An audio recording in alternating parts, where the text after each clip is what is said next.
قرآن نے کہا سَيَقُولُ السُّفَهَاءُ مِنَ النَّاسِ مَا وَلَّاهُمْ عَنْ قِبْلَتِهِمُ الَّتِي كَانُوا عَلَيْهَا۔ اللہ اکبر۔ لوگوں میں سے کچھ بے وقوف کہیں گے کہ ان کو قبلے سے کس نے پھیر دیا۔ سَيَقُولُ السُّفَهَاءُ مِنَ النَّاسِ، لوگوں میں سے کچھ بے وقوف کہیں گے، ابھی کہا نہیں، کہیں گے۔ اللہ اکبر۔ قرآن نے یہ نہیں کہا کہ لوگوں میں سے کچھ لوگ کہیں گے۔ جو رسول پہ اعتراض کرتے ہیں اللہ ان کو لوگ کہنا بھی گوارا نہیں کرتا۔ لوگوں میں سے کچھ بے وقوف کہیں گے۔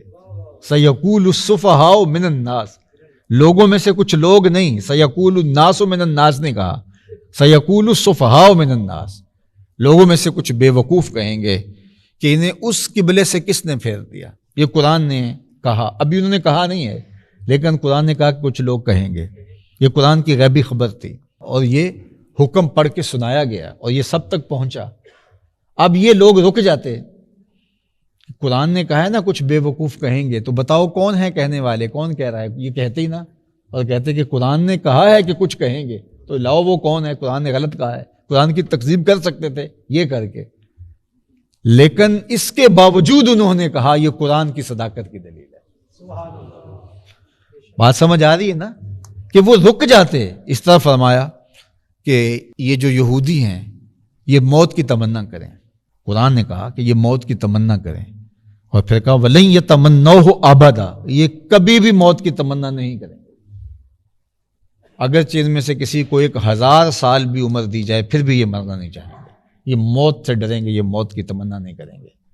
تو یہودی کھڑے ہو کہتے ہیں ہم مرنا چاہتے ہیں، ہم تمنا کرتے ہیں، تو قرآن نے کہا یہ کبھی تمنا نہیں کریں گے، تو ہم تمنا کرتے ہیں، تو قرآن کی تکذیب کر دیتے، لیکن ایسا نہیں ہوا، نہ ہو سکتا، نہ قیامت تک ہوگا۔ تو یہ قرآن مجید کی صداقت ہے، جو غیبی خبریں دیں، جو حکم دیا قرآن مجید کی عبارت سے لے کر کے اس کے معنی و مطالب تک، اور اس کی نظم کی ترتیب، خوبصورت انشاء پردازی، جس پہلو سے بھی دیکھیں قرآن مجید کی مثل اور قرآن مجید کی مثال نہیں ہے۔ تو جب قرآن کا مقابلہ لایا جانا ممکن نہیں ہے تو پھر جو یہ اچھی طرح سے سمجھتے ہیں کہ مسلمانوں کے پاس یہی تو سرمایہ رہ گیا، ہمارا کردار تو باقی نہیں رہا جس سے ہم کافر کو اٹریکٹ کر سکیں اور ان کو بتا سکیں کہ ہم سچے ہیں، ہمارا تو کردار زیرو ہے الا ماشاء اللہ۔ دور موجود ٹیکنالوجی کا اور معاشی ترقی کا دور ہے، اور اس میں مسلمان کہاں گرے ہوئے ہیں وہ کسی سے مخفی نہیں ہے۔ اخلاقیات کا بھی کباڑہ ہو گیا ہے، تو کسی کو متاثر کرنے کے جو ذرائع ہوتے ہیں وہ سارے یہ ہیں، علمی برتری ہے، فنی مہارتیں ہیں، اور آلات حرب و ضرب کے ذریعے طاقت کا حصول، اور پھر طاقتور کے پیچھے لوگ آتے ہیں۔